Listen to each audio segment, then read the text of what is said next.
tassa bhagavato arahato samma sambuddhassa namo tassa bhagavato arahato samma sambuddhassa namo tassa bhagavato arahato samma sambuddhassa buddham dhamman sangham namasami.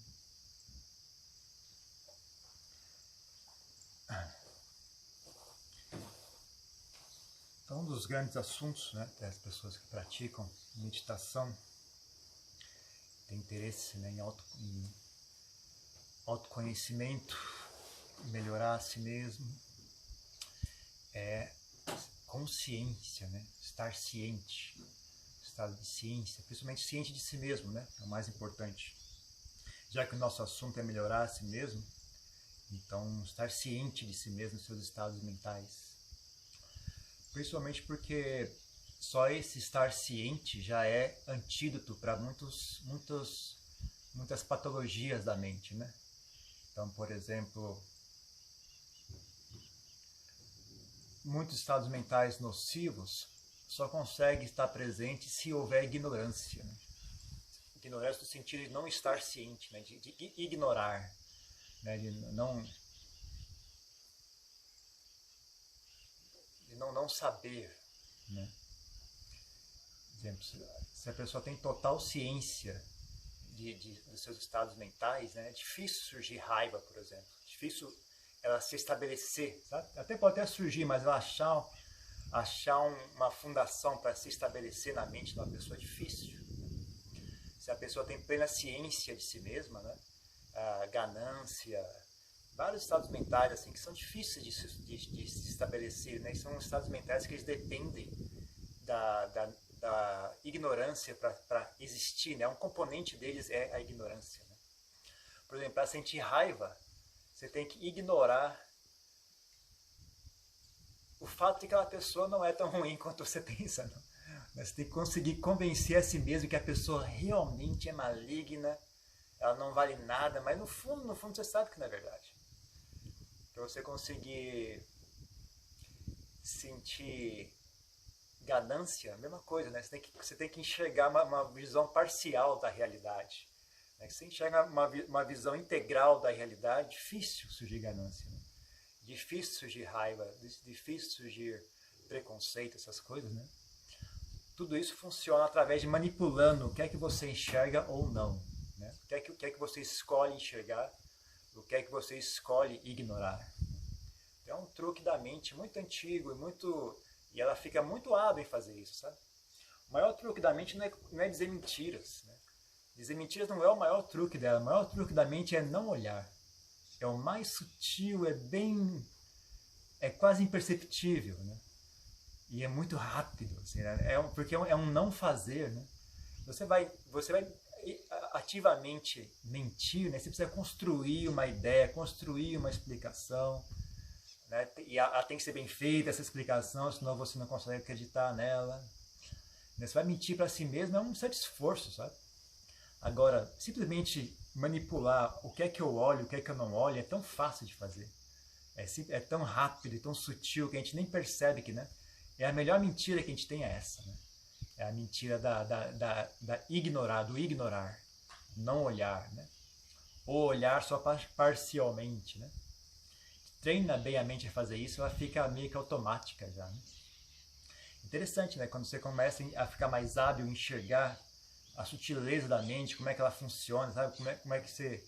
Como é que surgem esses estados mentais, né? Você consegue enxergar esse mecanismo, né?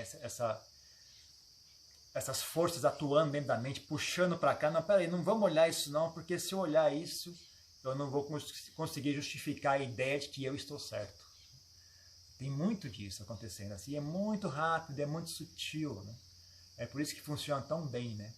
É tão sutil que se a nossa mente não tem esse tipo de sutileza, a gente nem enxerga, né? Então é a mentira perfeita, né? É a mentira perfeita. Então a gente treina em estar ciente, né? Então, por exemplo, esse exercício de focar a atenção na respiração é justamente isso, né? A respiração não é divertida, ela não canta música, ela não tem cores, não tem brilho, não tem piscar de luzes, ela não conta, não transmite nenhuma ideia, ela é silenciosa. Então ela não tem os tipos de atrativos que a gente está acostumado a fazer. Então, mas é esse o desafio, né? Você consegue experienciar a realidade, mesmo quando ela não é do jeito que você queria. Você consegue estar presente, né? Mesmo quando as coisas não são como você gostaria que fosse. É uma das razões, né, para usar a meditação também, para usar a respiração. Tem outras também, né? Mas é importante isso, né? O fato de que a respiração não é divertida, não entretém, a respiração não entretém ninguém, né? Não é uma forma de entretenimento, né? É importante, né? Tem um fator importante aí, né? Porque esse estado de ganância, né, por diversão, por estímulo, também é um dos principais fatores que distorcem nossa visão de realidade, né? Então, qualquer estado mental, qualquer desse tipo de estado mental, ele sempre distorce a realidade, né? Então, a raiva distorce como é que você percebe o mundo ao seu redor. Então, a pessoa que é raivosa, ela enxerga uma certa imagem. A pessoa que tem ganância enxerga uma outra imagem. A pessoa que tem compaixão enxerga uma outra imagem. A pessoa que é equânime enxerga outra imagem. Todos eles olhando a mesma situação. Está todo mundo sentado numa sala, no mesmo banco, dividido no mesmo banco, 4 pessoas.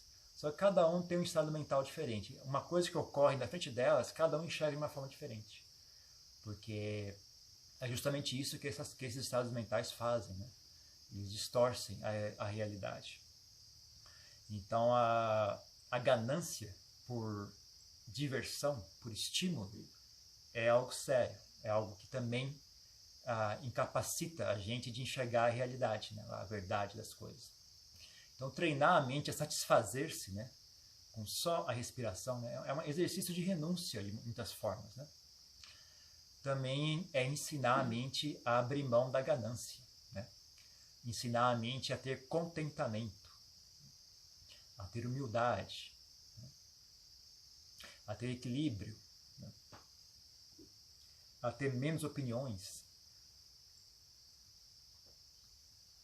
parar de experienciar o mundo através de opiniões e começar a experienciá-lo de maneira direta. Então, a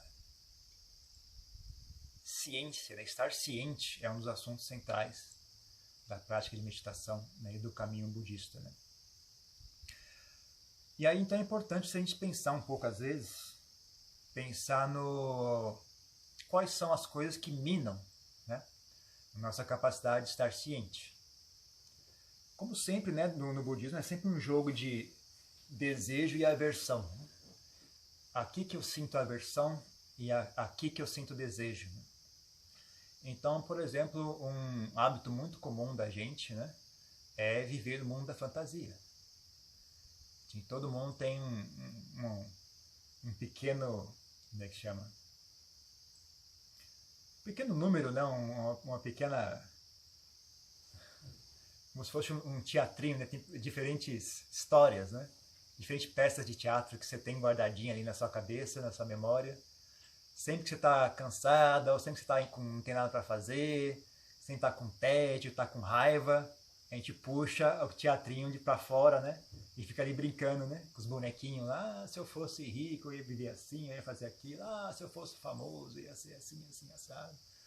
Ah, se eu fosse isso, se eu fosse aquilo, se eu fosse o presidente, se eu fosse...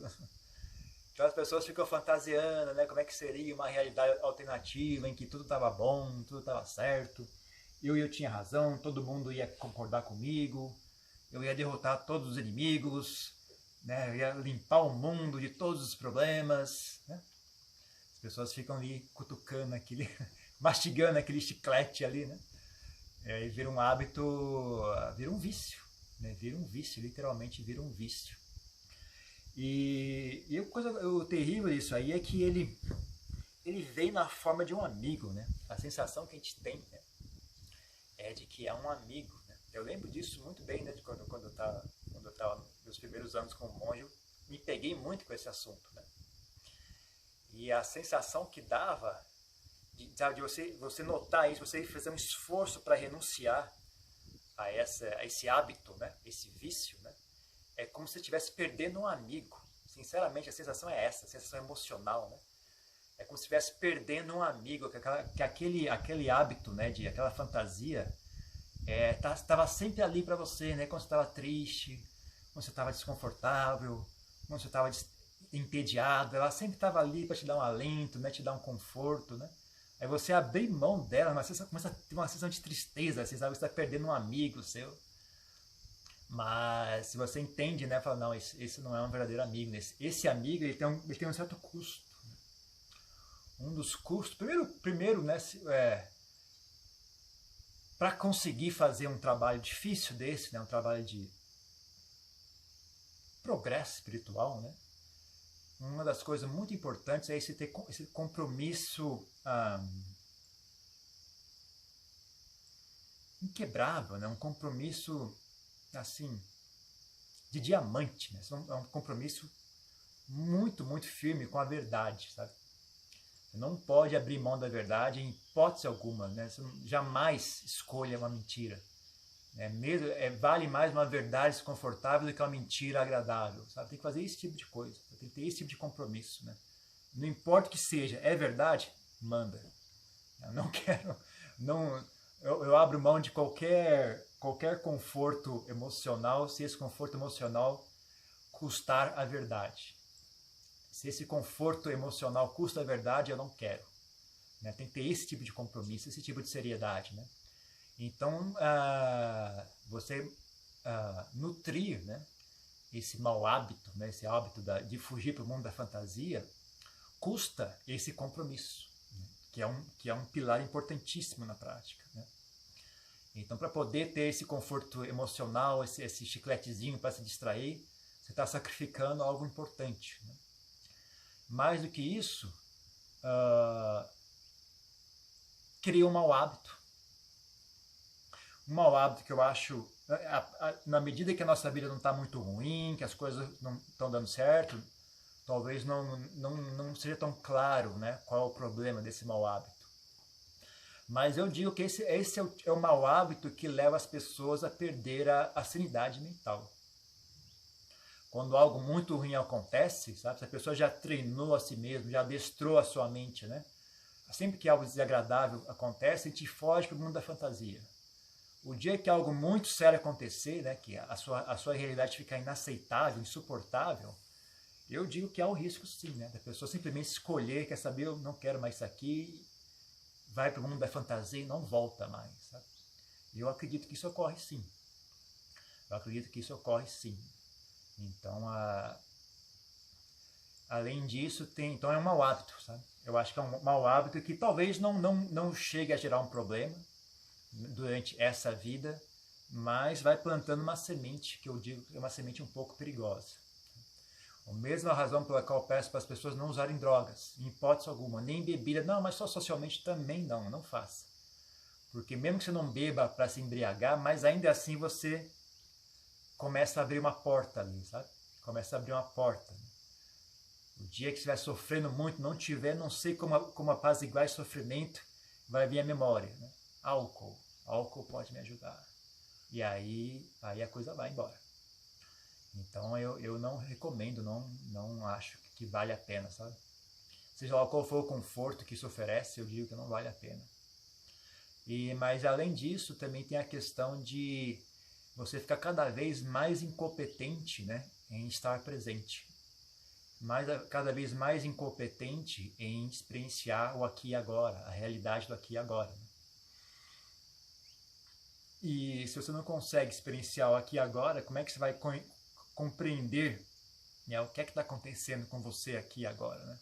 Se você quer conhecer, se você quer melhorar a si mesmo, primeiro ponto, a primeira coisa a fazer é entender, né, quem você é, o que é que está errado, como é que você vai consertar um problema que você nem sabe qual é. Então, o primeiro passo, né, se eu vou melhorar a mim mesmo, né, onde é que eu estou errado? Como é que isso funciona? Por que isso está errado? Quais são os componentes desse erro?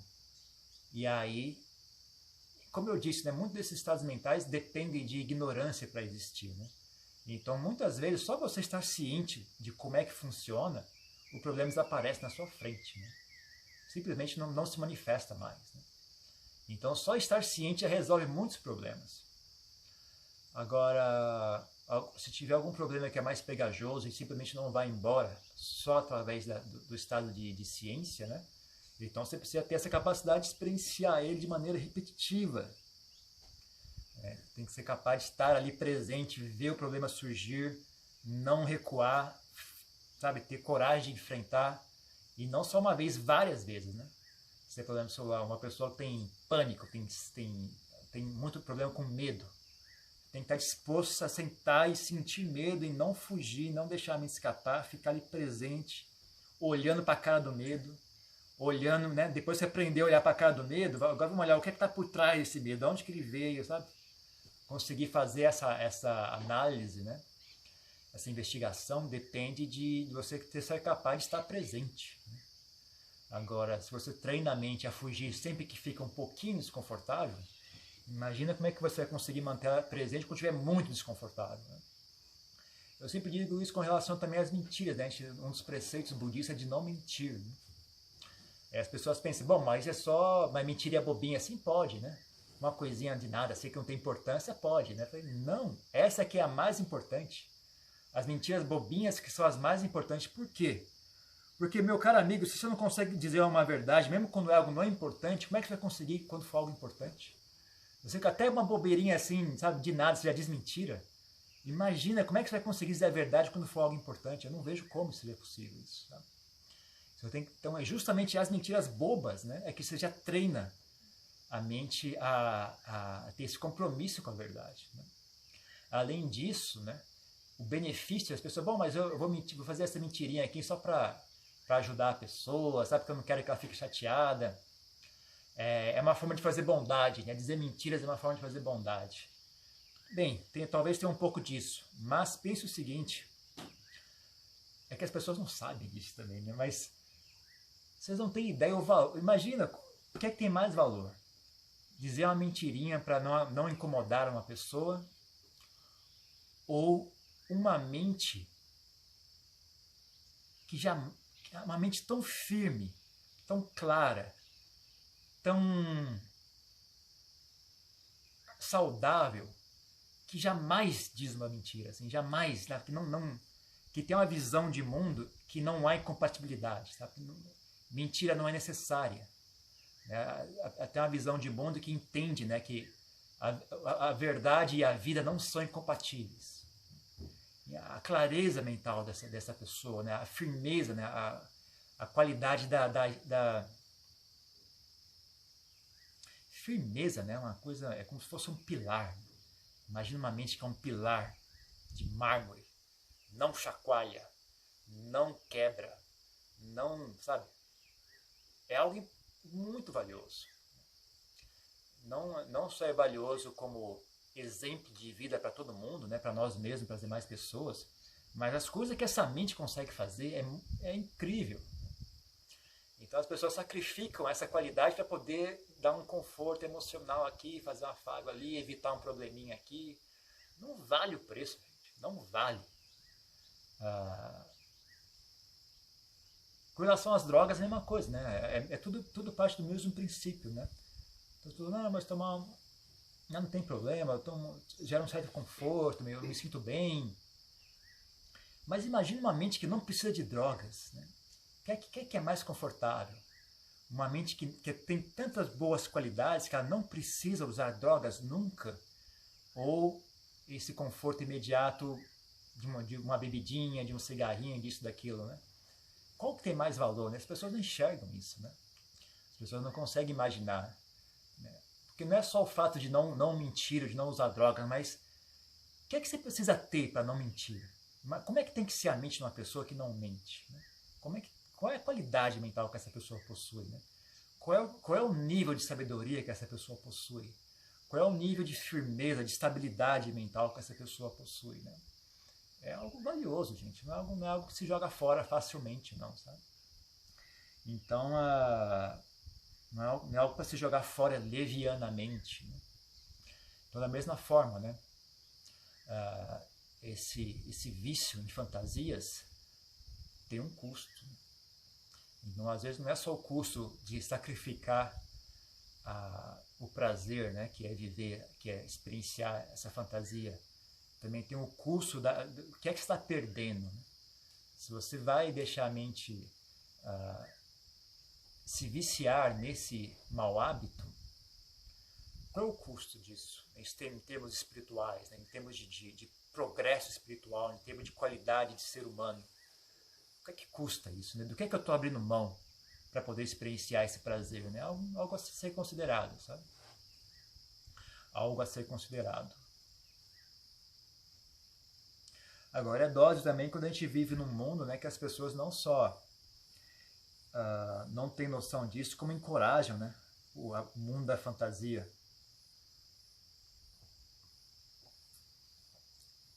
Quando associam a palavra fantasia com felicidade, né, então toda uma coisa cor-de-rosa e cheia de coraçãozinho, né, então uma coisa tão lindinha, o mundo da fantasia, o sonho, a fantasia.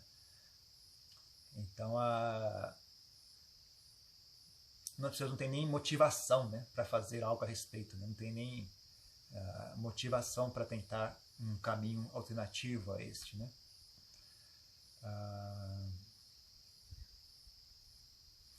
Então também agora não é dizer que a capacidade de imaginar não é importante. Né? E não é proibir as pessoas de imaginar algo. O que estou dizendo é usar a imaginação como refúgio, como droga para se anestesiar. Isso que é o problema. É usar a imaginação como droga. Usar a imaginação como mecanismo de bloqueio para evitar experienciar o aqui e agora, a realidade. Né? Seria melhor, né, se em vez de ser hábil em fugir da realidade, se nós fôssemos hábeis em lidar com a realidade, né, de maneira correta, de maneira adulta. Né? Muito mais útil, mais agradável. Mais agradável por quê? Porque não só, né, se você é capaz de lidar com a realidade de maneira presente, de maneira adulta, né, você é muito mais eficiente, né, na vida. Você é muito mais eficiente em lidar com problemas, resolver problemas, evitar problemas. Né? E só isso é um alívio tremendo. Porque se você tem essa capacidade, né, de lidar com problemas, resolver problemas, uma das coisas que mais se apaziguam na sua vida é ansiedade e medo. Né? Não tem mais, diminui muito, muito medo. Medo de sofrer, medo de problemas. Será que vai dar certo? Será que não vai dar certo? Se você tem essa capacidade, sabe? Mas se não der certo? Se não der certo, eu dou um jeito. Não tem problema, não tenho medo. Manda. Pode mandar que eu aguento. Mas vai estar frio. Manda. Vou passar fome. Manda. Eu aguento. Não tem problema não. Eu lido com isso. Não tenho medo de fome, não tenho medo de frio, não tenho medo de gente chata, não tenho medo de dificuldade. Né? Isso é um alívio tão grande. Dá uma sensação de bem-estar, de tranquilidade mental tão boa. Né? Uma sensação de firmeza interior, uma sensação de segurança, né? Que em si já paga o preço. Né? Mas, além disso, né, como eu disse, né, você fica hábil em atuar no mundo. Né? Então, o que antes era uma grande série de atritos, né, passa a ser uma coisa tranquila, suave. Né? Então, falar com as pessoas é suave. Lidar com pessoas que são antagônicas é suave, não tem mais atrito. A vida fica suave. Ela não fica aquela coisa arranhando toda hora, né? Levanta de manhã, é uma fricção total, né? Conseguir sair da cama, toda aquela fricção, até você conseguir descobrir os pés, como se estivesse descolando um band-aid, né? Aquela coisa terrível, né? Mas tudo isso fica suave, você levanta suave, vai lavar o rosto suave, faz as coisas de maneira tranquila. A vida fica azeitada, digamos assim. Né? Não fica mais aquele ranger constante. Né? Tem que trabalhar, nossa, a pessoa tem que se arrastar até o trabalho. Fica tranquilo, suave. Então é muito, muito prazeroso. bem mais prazeroso do que esse pequeno conforto emocional que a fantasia traz, né? E mais do que isso, se tudo isso não foi suficiente, calma que tem mais. Fazer aqueles comerciais, não diga, quando você pagaria isso? Não diga ainda, porque tem mais. Aqueles comercial de televisão. Tem mais, hein? Mais do que isso, progresso espiritual. Né? Começar, se você consegue estar presente, né, e melhorar a si mesmo, abandonar maus hábitos, cultivar bons hábitos mentais, a mente ganha cada vez mais qualidade. Não só a qualidade num sentido assim de convívio diário, né, que foi como eu já falei agora há pouco, mas ela começa a experienciar estados mentais inéditos, que antes você jamais experienciou. Quando você bota a atenção na respiração, se ela não tem medo do aqui e agora, se ela não tem aversão ao aqui e agora, ela fica na respiração. Se ela fica na respiração de maneira tranquila, sem atrito, ela tende a se concentrar. Né? Quando ela se concentra, ela começa a experienciar quanto mais ela se concentra em si mesma, quanto mais ela se volta para dentro, né? Mais ela se desliga do mundo exterior, mais agradável ela fica. Né? Na verdade, os órgãos dos sentidos são um peso pesado, são um peso bastante opressor na mente. Né? Se uma mente é harmoniosa e tranquila, para ela a experiência de si mesma é muito mais agradável do que a experiência dos sentidos. Né? Quando a mente é muito dolorosa, a experiência dos prazeres sensuais é mais agradável do que a experiência de si mesma. Né? Uma mente que é patologicamente vítima de raiva, de ódio, de rancor, de inveja, a experiência de si mesma é terrível. Vaidade, essas coisas, né? Ela não quer experienciar a si mesma, então ela foge para os prazeres sensuais, foge para sons agradáveis, foge para imagens agradáveis, para ideias agradáveis, para histórias agradáveis, prazeres do paladar, do olfato, etc. Né? Sexual, etc. Agora, se a mente está de bem consigo mesma, se ela não tem, sabe, ela não sofre muito não precisa ser perfeita. O mais incrível é isso, você não precisa ser perfeita para conseguir isso. Só ter um básico nível de saúde mental, né? A balança se inverte. Né? Já não é mais agradável os prazeres sensuais. A experiência da própria mente é bem mais agradável. E não é só um pouco mais agradável, é bem mais agradável. Então, é por isso que você vê essa história, diz o monge que vão morar numa caverna, num canto perdido lá, e não poderiam estar mais felizes. Né? A pessoa não consegue viver sem felicidade, gente. Não se engane a esse respeito. Se alguém está abrindo mão dos prazeres sensuais, essa pessoa vai ter que encontrar felicidade em algum outro local. Se você não está mais tomando prazer do mundo exterior, você vai ter que encontrar felicidade interior, ou então você não aguenta. Né? Eu já vi muito isso nos mosteiros. Né? Então, o pessoal vai virar monge, não consegue progredir com a meditação, ou não consegue, sabe, fazer um trabalho de recondicionamento do seu estado emocional, da sua mente, né? O cara não aguenta. Fica 1 ano, 1 ano e meio, 2 anos, o cara fica azedo mesmo, assim, né? E desiste, né? Felizmente é fácil desistir. Então, o pessoal, dentro do budismo, você não tem que pedir permissão para deixar de ser monge. Você deixa de ser monge se você quiser. Né? Você simplesmente vai lá, parei, tchau, tchau.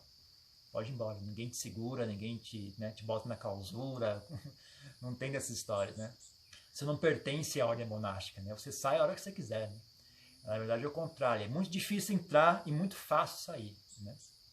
Então a pessoa fica azeda e em geral vai embora, né? Muitos poucos casos, e são casos muito tristes, inclusive, eu acho. Por isso que às vezes eu sou meio chato em não encorajar as pessoas a virar monge, porque algumas vezes, raramente ocorre, mas eu já vi ocorrer algumas vezes, né? A pessoa virar monge, não consegue algum progresso, não consegue algum estado de bem-estar, mas acaba ficando presa naquela situação. Ela não consegue, sabe, já, sei lá, às vezes passou muitos anos, já tá com, já não tem, ela não tem como voltar à vida laica, né? Ou não vai conseguir emprego, ou já tá velho, ou sei lá, alguma razão ou outra, a pessoa não tem coragem de voltar à vida laica, né? Mas não conseguiu sucesso na vida monástica, ela fica presa naquele meio termo, né? É uma situação meio triste, inclusive, sabe? Então, às vezes, eu sou meio cético, assim, algumas pessoas me criticam, assim, eu falo, não, assim, não, que acho que não, você tem que dar a chance para a pessoa, né? A gente não pode pré-julgar as pessoas, tem que dar a chance para ela. Mas eu sempre penso nisso, pô, mas será que depois isso vai ser benéfico para ela, vai ser pior ainda, sabe? Algumas pessoas acham que saem pior, né? Você vê que a pessoa se você não tem as qualidades necessárias, né? Às vezes eu acho que pode ser nocivo, né? Mas é verdade, às vezes pode ser um preconceito meu, né? Às vezes eu estou julgando demais as pessoas, né? Deveria deixar as pessoas pelo menos tentar, né? Nossa, sei lá. Então, mas a moral da história é, existe um prazer também, né? Na própria mente. Existe um prazer bem mais agradável do que os prazeres sensuais.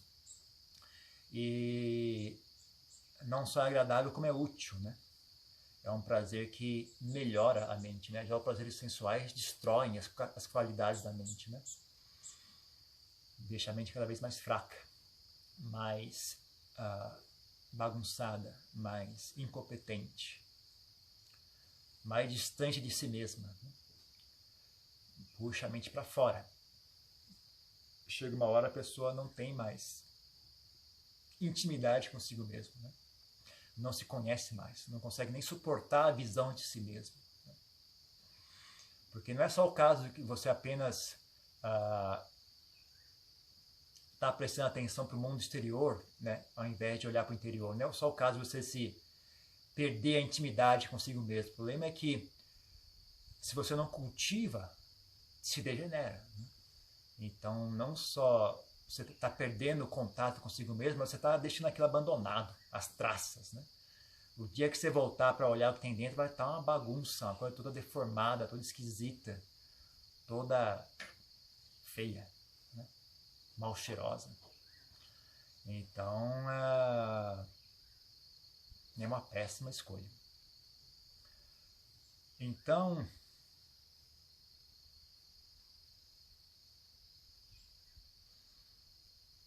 é importante, viu? Ser capaz de estar ciente tem muito valor, tem propósito, né? Não é algo a ser jogado fora levianamente, né? Por preguiça ou apenas para consumir um prazer assim bobo, né? Por infantilidade, né? É bom. Isso são valores, né? Isso são todos valores que talvez não sirva muito na prática, mas serve de ponto de referência, né? Eu não acho que eu estou falando aqui hoje se é algo para vocês chegar e ficar se agredir. Não vamos deixar me escapar porque um monte falou isso. Isso mais serve como valor, serve como ponto de referência, sabe? Talvez não sirva tanto como caminho para atuar, mas serve de norte, né? Naquela direção, gente, naquela direção. Fica pro lado de lá, né? É mais um norte para dar para vocês, né? Saber que essas coisas existem, estão mais à frente, né? Então caminhe para frente. Eu recomendo caminhar para frente. Eu não recomendo andar para trás. A não ser que andar para trás seja uma estratégia para depois retomar o caminho, né? Se realmente às vezes é necessário, né, recuar, mas você recua com a intenção de andar para frente, né? Você não recua por fraqueza, por falta de ânimo. Recua com estratégia, recua com, né, sem perder o foco do que está sendo feito, né? Então, é isso. Okay? Então, por hoje é só.